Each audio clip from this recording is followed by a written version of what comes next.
from Hollywood and Iceland.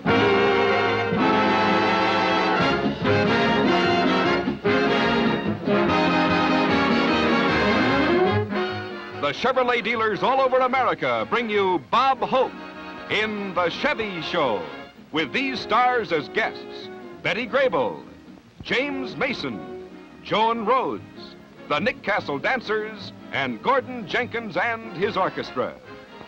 And now, for the Bob Hope Show, we go to Keflavik, Iceland.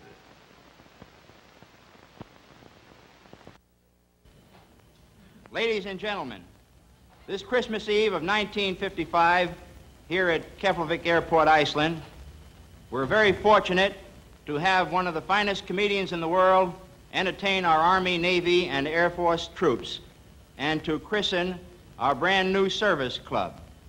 It gives me great pleasure to introduce Bob Hope.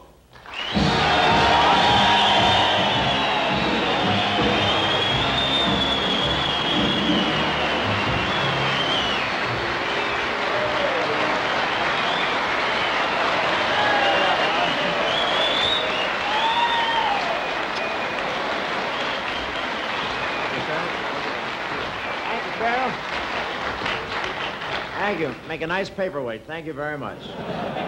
Thank you, Colonel Sal Manzo. Good evening, men. I bring you news from the planet Earth. Yes, sir. This is Bob Hope wishing you a Merry Christmas from Keflavik, Iceland, the Miami Beach of the North. I want to say that we're having a ball here today. Having a ball, that's an old Iceland expression for let's go down to the dock and feel whale blubber.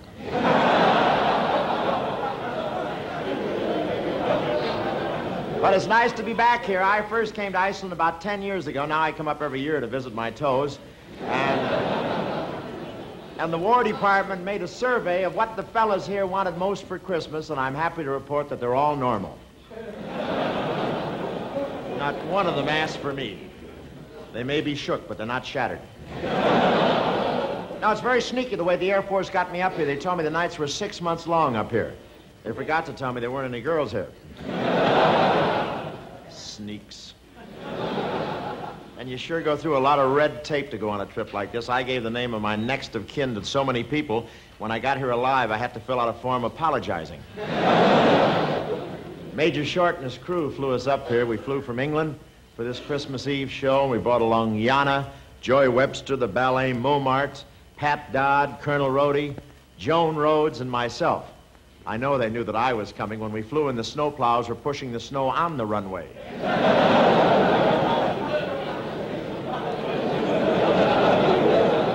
And oh, they have some nice weather. I won't say it gets windy around here, but as we were flying up, I pointed out to when I said, the pilot, why don't we land? There's the airfield. He said, we can't land. It's flying faster than we are.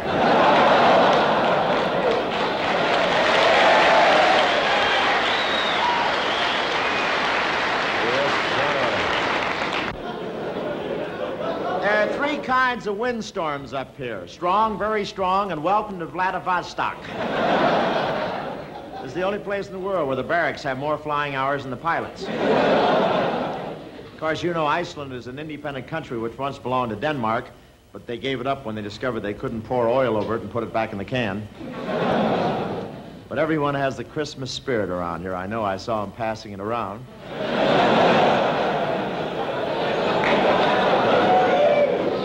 don't know why they passed me. But it's interesting here in Iceland. It's the only plane we've ever seen where they can send Christmas seals using live seals. I like that. And there's a lot of secret work being done at this base where the nights are long and everybody carries a flashlight. And now I know what the secret work is. They're training ushers for drive-in theaters. Everything here is top secret. In fact, before they let me do my show here, I had to promise no one was watching. I may be right. No, this base is one of our real outposts, and you have to be careful. I went to the wrong counter in the PX today to cash an American Express traveler's check, and they gave me my change in rubles. To give you an idea how close to Russia this is, I stepped out of the shower, and when I felt around for a towel, Bulganin handed it to me. And it can get so cold up here, if you go out without your earmuffs for one day, you don't need them anymore. Yes, sir, up here old soldiers don't die, they just turn into popsicles. The minimum tour of duty here is 1 year. It has to be 1 year. The barracks are so crowded it takes at least that long to get in the washroom. But I met some wonderful guys up here. I met some boys from Cleveland. Of course, they're still sad. But we'll make it next year, men. Don't worry about it. Oh, and by the way, I slept with the fellas in the barracks last night. Or rather, I listened. Man, now I know where Spike Jones gets all those arrangements. Ooh, what a symphony. It sounded like the testing ground at the Wurlitzer factory. And it was so crowded, before you could turn over, you had to take a vote. This place gets a little hard to take for some of the guys. One fellow waited in line for 2 weeks to get an appointment with a psychiatrist before they discovered he was a psychiatrist. It's true, they tell me things are so rough up here, they got a chaplain for the chaplain to tell it to. And the same songs are as popular in the States as they are here, and until they heard all the lyrics up here to 16 Tons, everybody thought the song was about a guy who tried to get his girl loaded on Icelandic beer.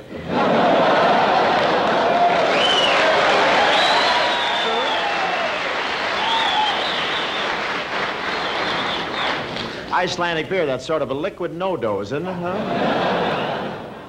And it's hard to believe how lonely a man can get up here. Yesterday, one corporal went to his company commander and asked for permission to marry his bear rug. Didn't work out. The bear was already engaged to a second lieutenant.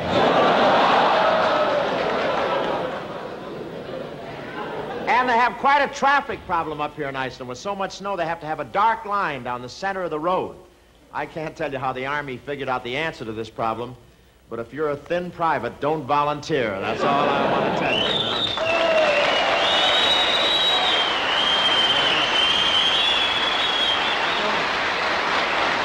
I'll be back. I'll be back.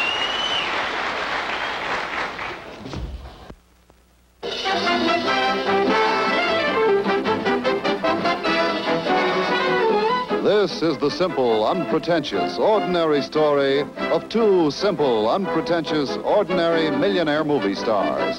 Plain, courageous folk who, despite their swanky cars, their swimming pools, and their fabulously immense homes, manage to overcome these obstacles and find happiness. Here are Betty Grable and Bob Hope in a sequel to The Big Knife, entitled The Small Fork.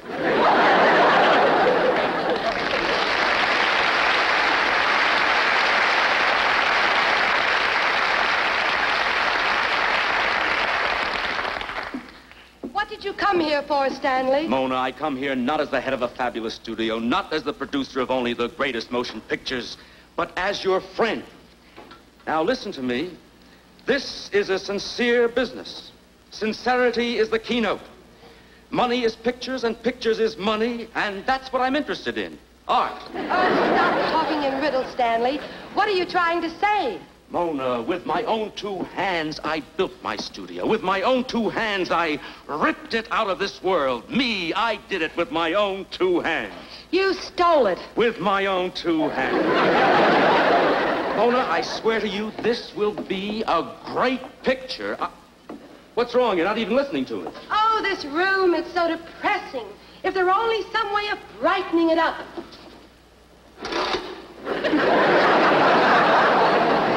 That's better. Now then, who did you have in mind to play opposite me? You'll faint when I tell you I signed him this afternoon. Alfred Hartbinder. Oh, that ham. He turned down Cecil B. DeMille because they wouldn't let him play both Samson and Delilah. Get rid of him. Mona, have a little heart. After all, he is your husband. Oh, yes, I forgot. Well, the very least we can do is cut his part down. He wants to cut your part down. Oh, that egomaniac. He's always tried to outdazzle me. Why, even at our wedding, he walked down the aisle with a bigger bouquet than mine. All right, if you can't park it, give it away. That's okay. There you go.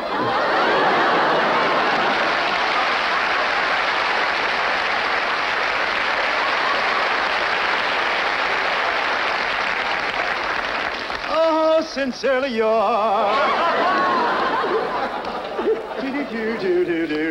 Stanley!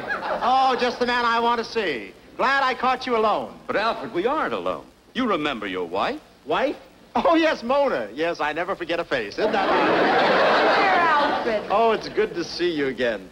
I'm feeling fine. How do you look? All right? Huh? Oh, I feel divine. Do you? You've lost a lot of weight, haven't you? You think so?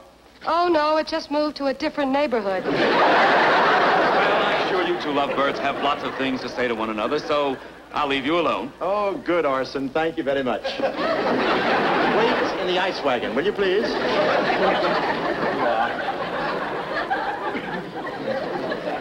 Say, I want to say, what's wrong with this room? It's so depressing here. There you are. The trouble with you, Alfred, is that you're so horribly conceited. Oh, that's ridiculous. Conceit is when a man foolishly adores himself.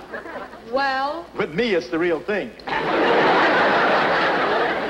it's been ages since I've seen you, Alfred. Where are you living? Oh, here at our house. I'm in the north wing.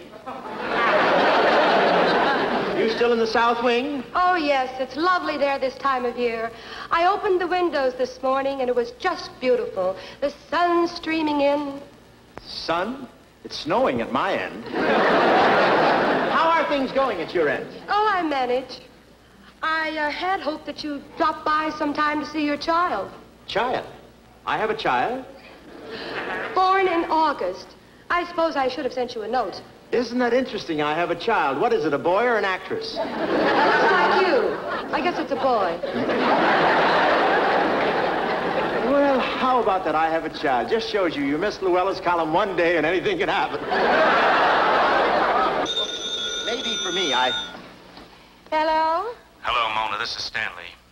Oh, hello, Alice, dear. Just a moment. If you don't mind, it's a personal matter.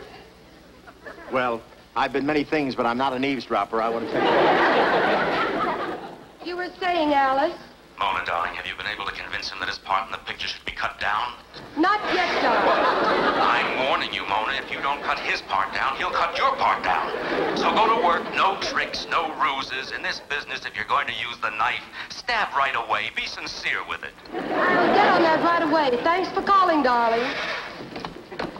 One of my old girlfriends, we grew up together. She taught me everything I knew. Oh, good old Winnie Ruth Judd. Well, I tell you, I think I'll go to my room. If you're ever in my neighborhood, do drop in, darling. No, wait. I had hoped we might sit before the fire as we used to. Really? I have your favorite wine on ice. Really? What is it, Mum's 28? No, Mogan David, 49. Oh, that was a very good year. That was the year Mogan met David. Say, do you mind changing seats? I get sick riding backwards like this. Oh, you're so witty. You know... Witty or witty? You are ever so witty. And you know, Alfred, in this next picture, Yes. it would be so wonderful if we could distill your part down to one clever line like that. One line? You know how great you are in those little walk-ons. And can't you just hear them applauding as you walk off? Maybe it'd be better if I didn't show up at all. No, but that's good thinking. Why, you cut-rate Toby Wing. How can you say a thing like that?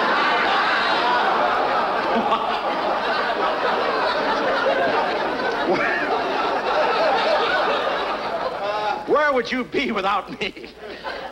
What was the name of that last picture you made? Mother was a shortstop, and the one before that, Mother was a sandhog. The sequel to Mother was a father. By the way, what title have they dreamed up for this latest clam bake? Will success spoil Pinky Lee? What happened, run out of mothers? Listen to Big Head. You've been unbearable since you've been taking acting lessons from Toady Curtis. That's a lie. I was just trying to get my curling iron back. What are you talking? Besides, I'm just trying to think of our careers. You place career above marriage. Oh, you haven't even kissed me since Mother wore tights. You don't love me. I don't love you. You accuse me of not loving you. I loved you all through Born to be Kissed and Love Me or Lump It. And halfway through Liberace is a many splendid thing. And what have you offered me in return, Dumplin'? Dumpling. Why, Toodles, you haven't called me Dumpling since our honeymoon. And you called me Toodles. Do you know what this means?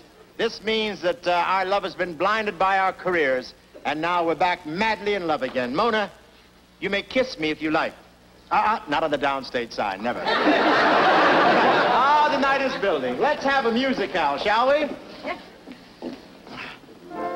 I'll see you again whenever Dwight Fisk runs again. Somebody's been playing this piano. The stool is not right.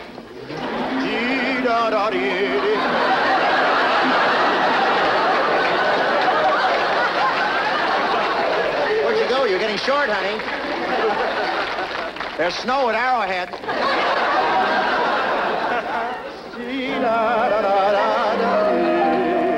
I took piano lessons from Arthur Murray. Would you mind getting me down? I'm starting to black out. Playing the Dr. Scholl's Mambo.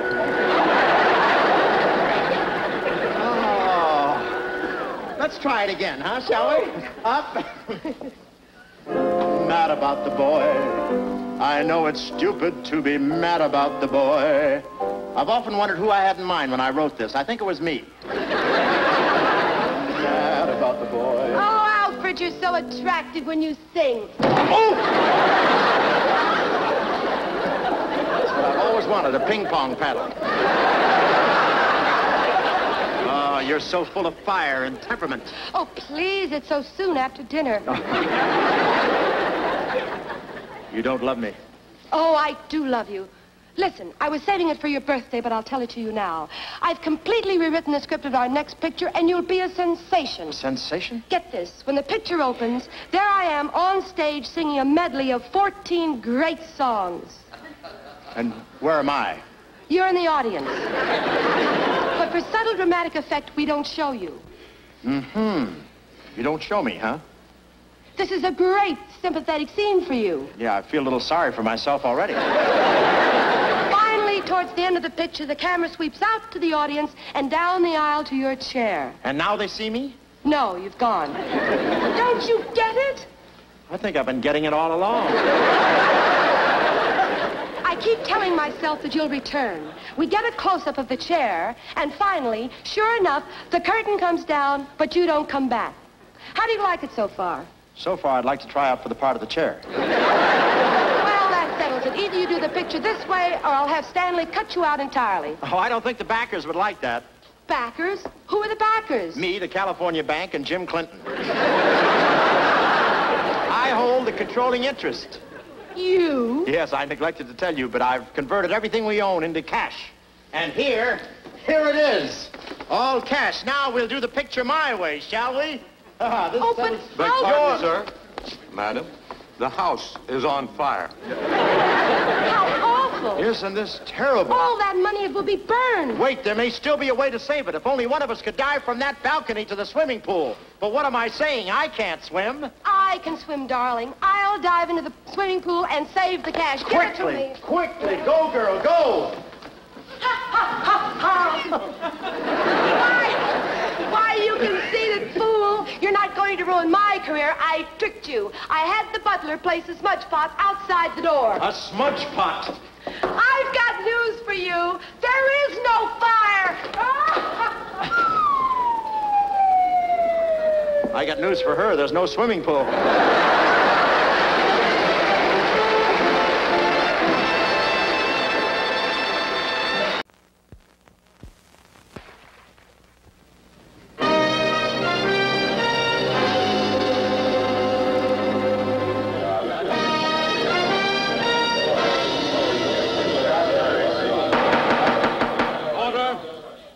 Courtroom, please. As the jury can see, the circumstances in this case are most unusual. I should like now to have the accused tell us in her own words exactly how all this happened. Proceed, please.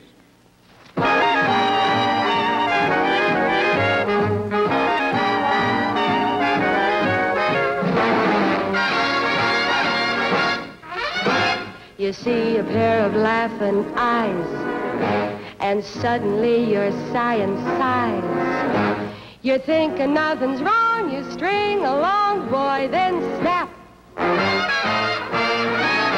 Those eyes, they're part of the tender trap. You're hand in hand beneath the trees, and soon there's music in the breeze. You're acting kind of smart until your heart just goes whap. Those trees that breathe, they're part of the tender trap. Some starry nights, when his kisses make you tingle, he'll hold you tight, and you'll hate yourself for being single. And all at once it seems so nice. The folks are throwing shoes and rice. You hurry to a spot that's just a dot off the map. You're hooked, you're cooked, you're caught in the tender trap.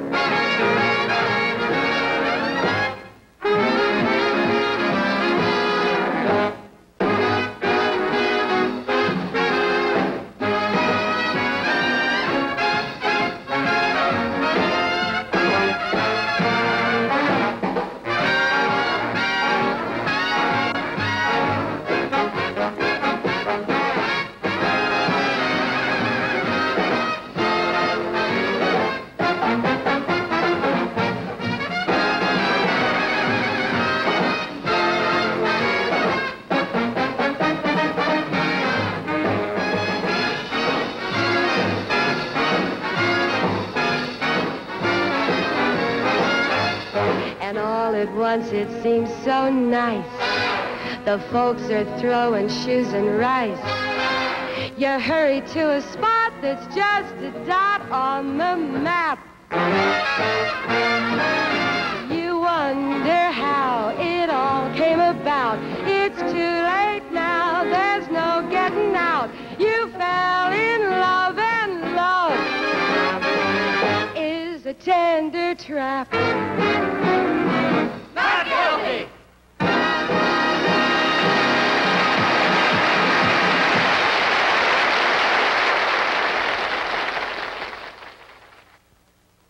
Ladies and gentlemen, according to Variety, the show business weekly, over $3 million are tied up in television films that the public will never see. These are shows that have never been able to get a sponsor. Tonight, we're going to reach up on the shelf and present one of these films, a program that might be one of the top 10 today if the sponsor hadn't finally chosen Medic instead.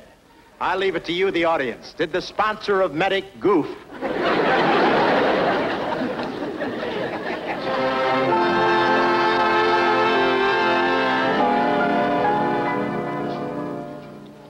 My name is Conrad Mason.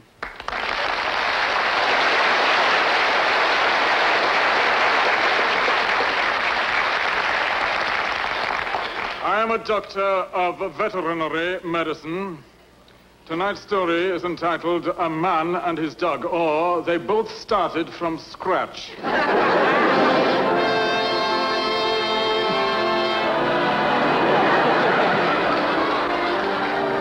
To the postmen of America and to their wives who sew up their breeches, this program is dedicated. You'll remember that last week we told you the heart-rending story of the psychosomatic cow. A poor bovine was humiliated by an insensitive farmer into a feeling of complete insecurity. What but a cow with an inferiority complex could result from a farmer who came each morning to the barn with a milking stool in one hand and a Dixie cup in the other? Our case in point tonight is in an entirely different vein. It tells the story of a vaudeville team. There they are, Hank and Herman. You will observe the sullen, beady eyes, the malformed snout, and the weak, undeveloped chin. Not the dog, the man. Thank you. It's rather difficult to believe that beneath that face there is a quick native intelligence, a rich warmth, and a humor that amuses thousands. Not the man, the dog. Thank you. It all started one bleak afternoon last November. The scene, the waiting room of my clinic. As I remember it, I was quite busy with patients when the subject of our story entered.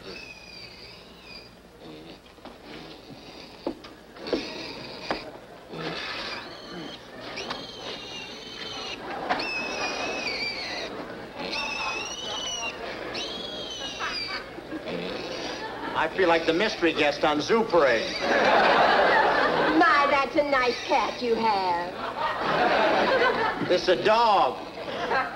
Oh, I hope you'll forgive me. You see, I'm very nearsighted, miss. Why can't I meet her when I'm looking for a seat on the Sunset bus? My pig's name is Papermate. My pig's name is Papermate. Is that his real name? No, that's his pen name. Oh, who's next? I am, Doctor. And what about the others? They don't have any more lines. This way. I'll see you in the Rose Bowl.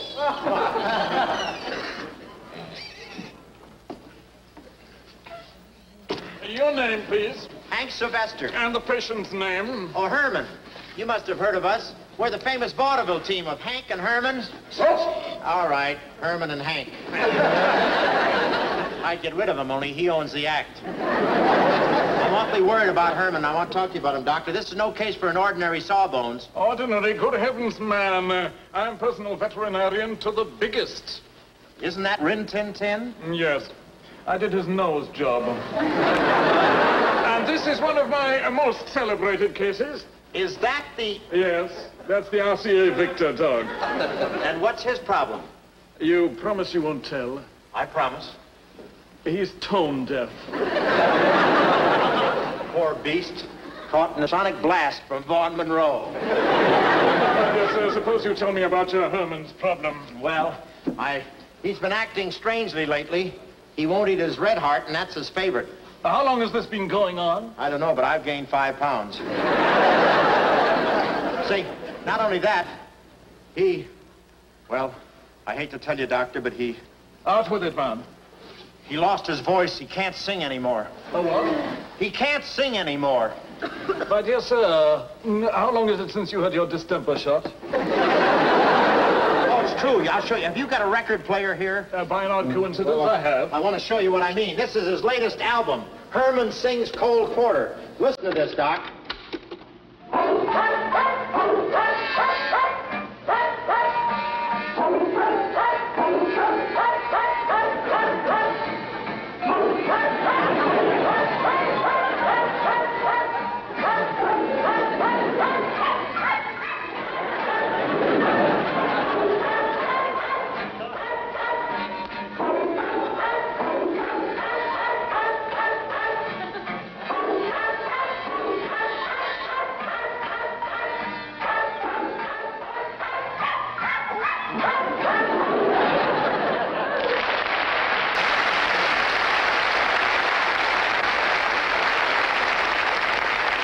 Utterly fantastic. Doctor, it's hardly any secret, but that's where Johnny Ray got his act.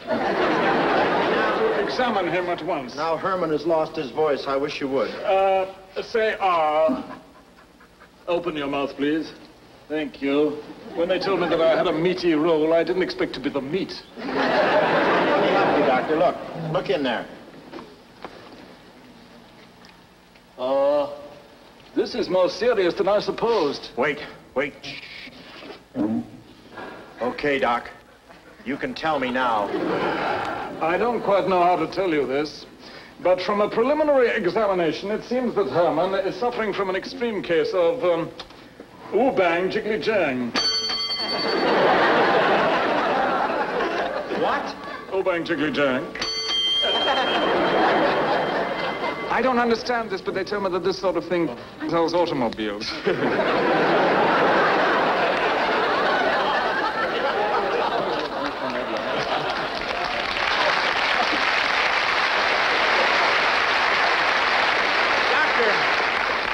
Doctor, tell me, what are his chances?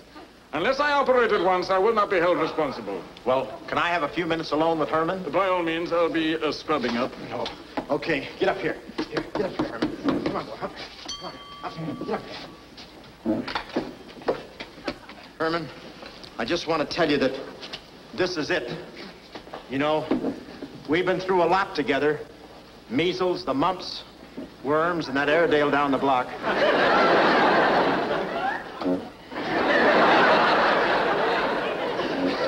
And it's hard to tell you, but right now, it's pretty tough for you, but I'm going to stand by, you understand?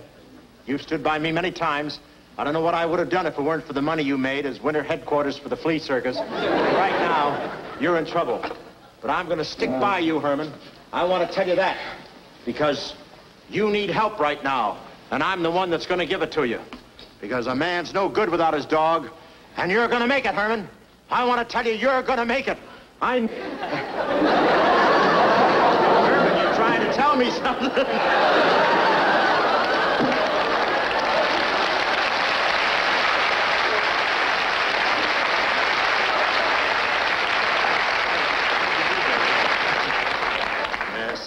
Ready in surgery. Ready in surgery. Doctor, may I assist? Certainly. Your gown is hanging on the peg.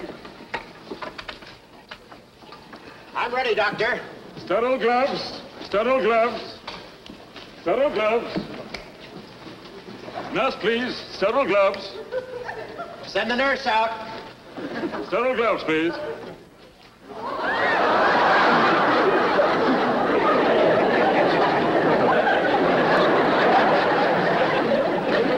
We forgot to talk money. Will you please?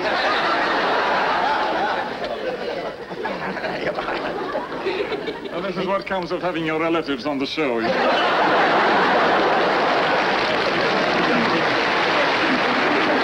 complain. That's the brother with talent. Bring in the patient. Mr. Sylvester, I want you to meet my nurse, Miss Reynolds. Well, I thought all your nurses were chimpanzees. No, occasionally I like to monkey around.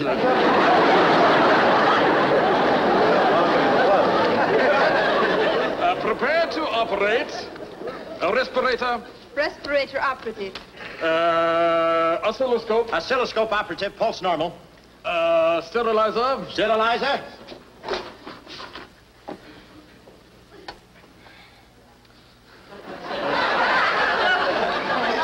You'll have to wait for lunch. We commence. Scalpel. Scalpel. Scalpel. Q-tip. Q-tip. Q-tip. Hemostat. Hemostat. Hemostat. 7 little foys. 7 little... Well, that's my own private operation. I'm sorry. Sponge. Oh, whoa, whoa. Doctor, wait a minute. What's the idea here? What is that? I'm sorry, old man. It's orders from the director. You're not sweating as they do on medical. They asked me to bleed. I'm leaving for CBS. Doctor, there's no respiration. Wait, there's no pulse. There's no circulation. Well, no wonder. There's no patient. Hey, what happened? Hey, here, doggy. Here, Herman. Herman. Oh, Herman. Herman here.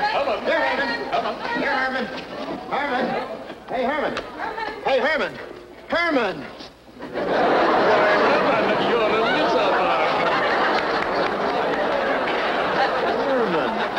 Hey, wait a minute. Herman. Wait, you're trying to tell me something. What is it? I sure am stupid. My name isn't Herman. It's Harriet.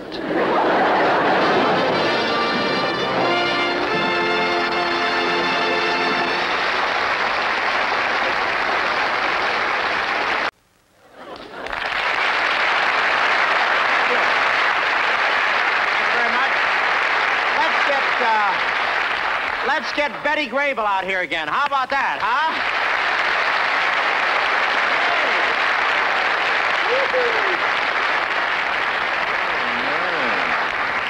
How'd you like to find that in your stocking Christmas morning?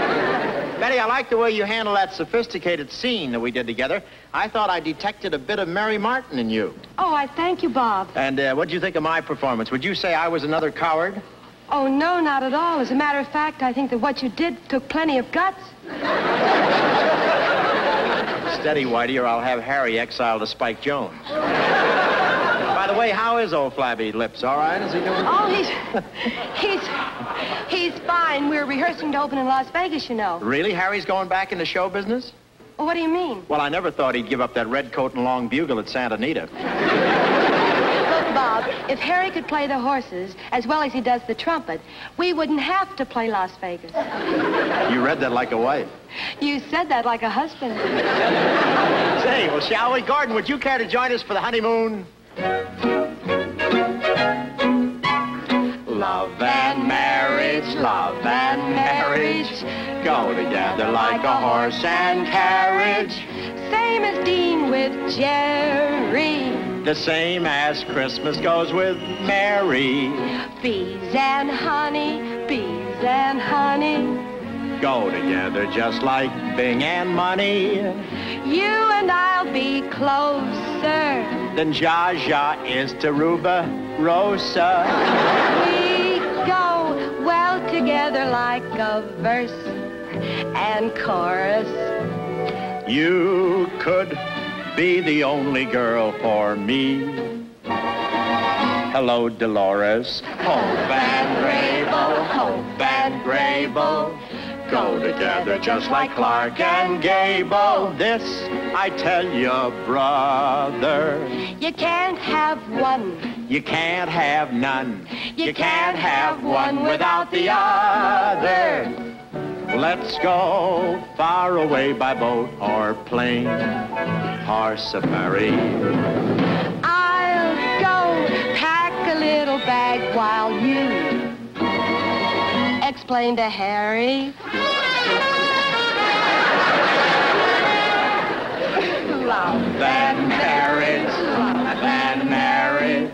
go together like a horse and carriage, like Warner goes with brother, like Para with Mount, a Basie with Count, actors with hams, a Grable with gams. You can't have one without the other.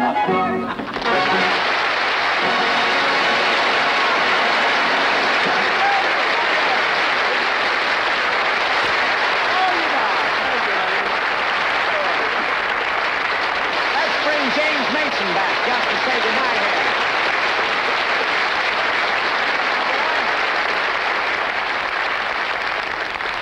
here. James, I want to thank you very much for being on the show tonight.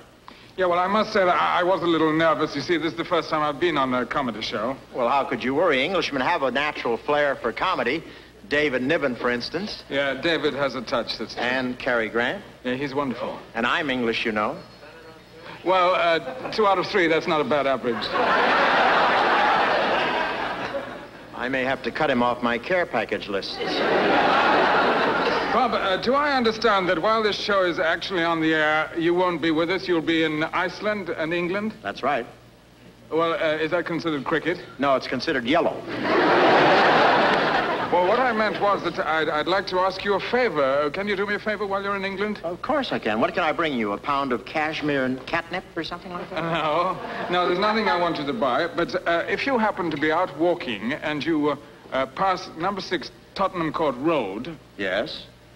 Could you rap on my landlady's door and tell her that we've moved? Well, I'd better tell the milkman, too. By now, you must have a stoop full of cottage cheese. Why didn't you tell the landlady yourself? Well, I tried to, but I couldn't find a mutual friend to introduce us. You would understand that because you were born in England, weren't you? Well, there's some argument about that. Argument? Yes, Britain denies it and the United States insists on it. Well, may I wish you a very happy sea voyage. And, Bob, remember, as the French say, c'est mieux que l'homme qui donne les gratifications petites ne va pas promener le pont la nuit. Well, thank you, but what does it mean? Small tippers had best not walk the deck at night.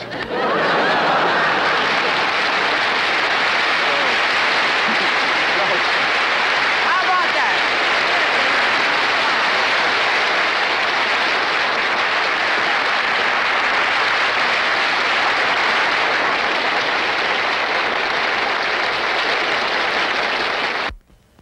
We looked around for something different for this spot, and I think we found something right here. I think you'll agree when you see her. I want you to meet a very talented lady, Miss Joan Rhodes, right here.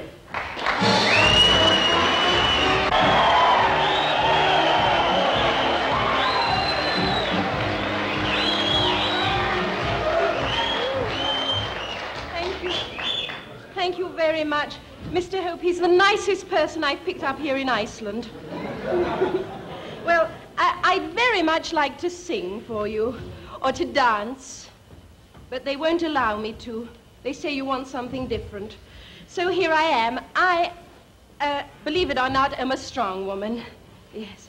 But before I can show you my feats of strength, I need the assistance of 4 kind gentlemen from the audience. 1, 2...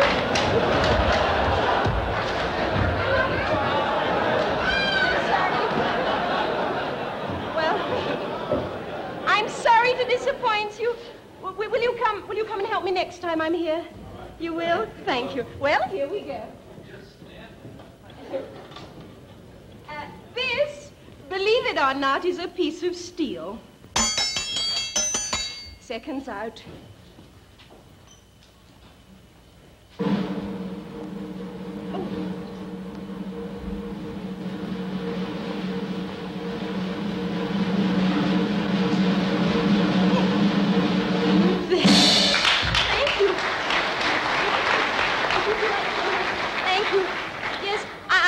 Looks very easy. So to show you it is a piece of steel, I'm going to ask these 2 gentlemen just to try and straighten it. Just try.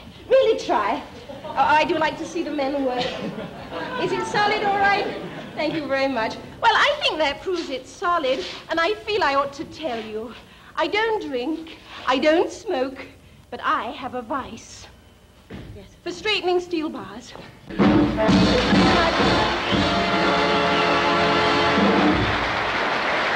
Thank you very much. But of course, that's nothing. You should see me when I'm in a temper. Yes. This is another bar of steel from Sheffield. I'm going to try to bend this piece in my teeth. Please, don't worry about my teeth. If I break them, I can go back to England. In England, we don't pay for teeth. Or Bob Hope says I can have his. I'll twist his arm.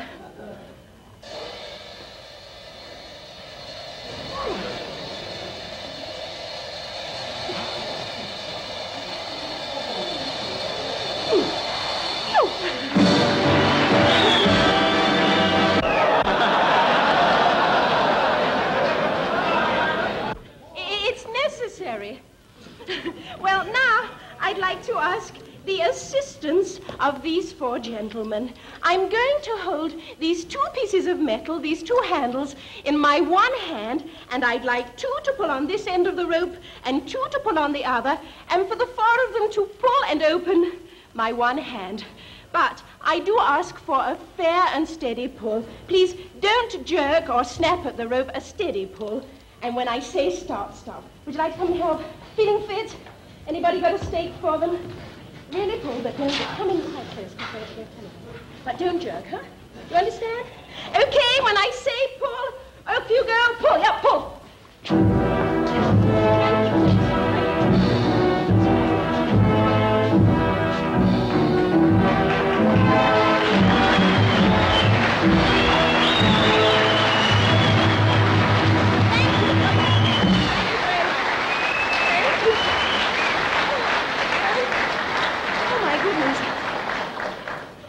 So strong in Iceland. Must be the weather. That, incidentally, is how to get 4 very charming men on the end of a piece of string. This, as you can see, is a London telephone directory. 1,120 pages. It's roughly the size of the Manhattan directory. In a moment, I'm going to tear that into 2 pieces. But before I do it, again, I'm going to ask your committee to come forward and examine the book. Would you mind? Or like to come forward and just make sure it's okay? Is it okay? What'd you say? You've read it? Well, is it okay? Thank you very much. Well, again, I think that proves it's okay. Here we go.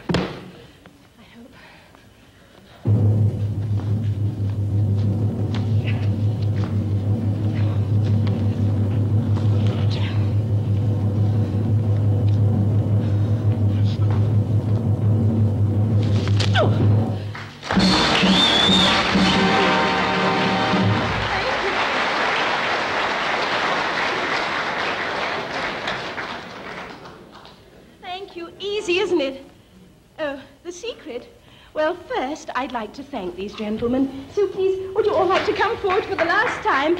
And I want to give them a little souvenir and to tell them and you the secret. Anybody can do any of these things. All you need is the strength. Thanks for helping. It's just a little souvenir. Goodbye. Thank you. It's very kind of you. Goodbye. Thank you. It's very kind of you to help me. Goodbye. Thank you.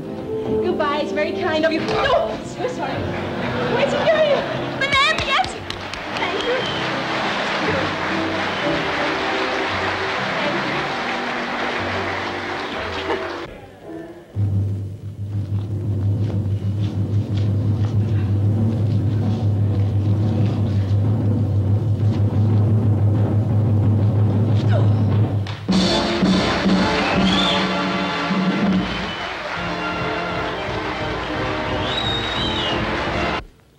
Say, Joan, I just want to tell you that in spite of your act, I think you're a very feminine, very beautiful gal. I mean it sincerely. And it's very rare, to find a gal, with all the attributes, beauty, and, well, you've just got it all. And here's the way I feel about you. Embrace me, my sweet embrace of you. Embrace me, you irreplaceable you. Just one look at you brings out the tipsy in me. You and you alone bring out the gypsy in me. Above all, I love my arms above all, I want my arms about you. Don't be a naughty baby. Come to mama, come mama, my sweet embrace of all you.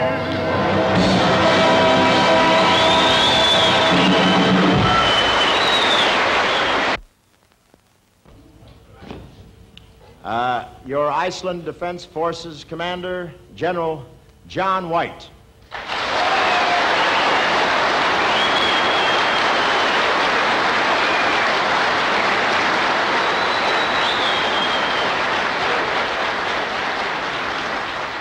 Thanks very much, Bob. It's a wonderful show.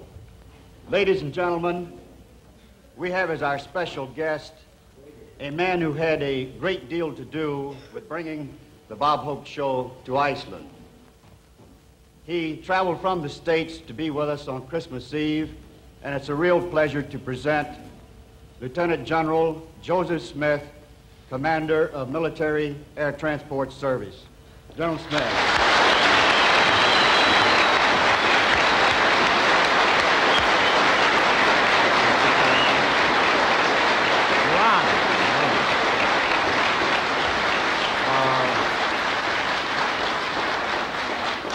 Bob, I'm sorry to tell you this, but this plane is taking you back to London tonight, has a flat tire. Whoops, whoops. Really? And, Sergeant Simmons, the crew chief, wants to know if you can send down Miss Rhodes to help him jack up the airplane. Miss Rhodes will throw it up in the air for you. That's good. That gal. You don't need a runway with her around. But seriously speaking, Bob, you're well known throughout the service for entertaining the forces all over the world. And you've been very generous with your time and given up your holidays to come up to these isolated places and entertain the troops. You were their #1 choice, and you brought a very fine show up here, and we're especially happy to come up here to Iceland because this is a joint task force up here of Army, Navy, and Air Force. And on their behalf, I want to thank you, wish you and your family a Merry Christmas, your troop, and a happy trip back to London. Thank you very much. Thank you.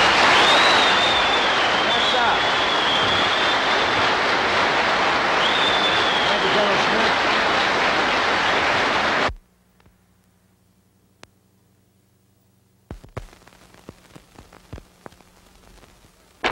Thank you very much. I have a pleasant job to do before we ring down the curtain on tonight's Chevy show.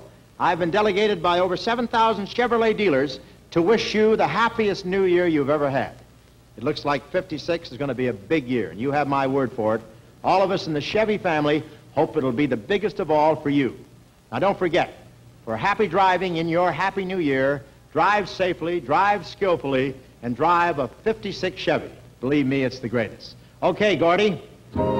Hey, thanks for the memory of our men on foreign shores doing patriotic chores.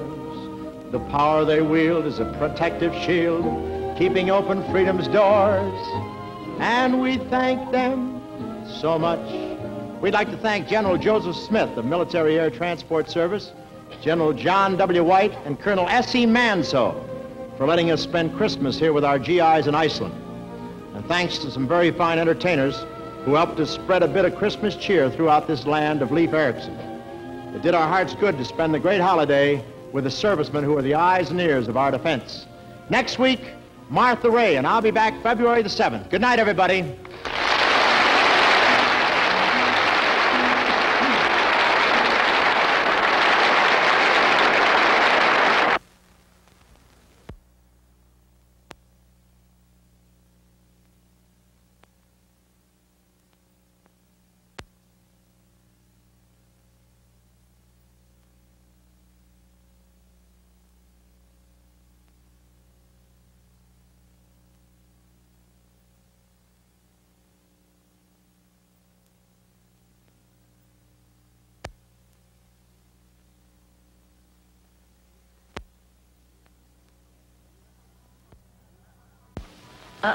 Okay? Okay. Okay. Okay. Okay. Okay. Okay. Okay. Okay.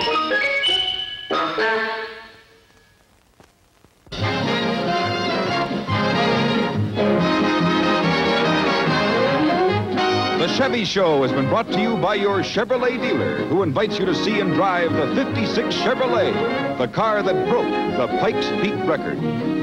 3 weeks from tonight, The Chevy Show will star Dinah Shore and her guests Patrice Munsell, Giselle McKenzie, and Marcel Marceau.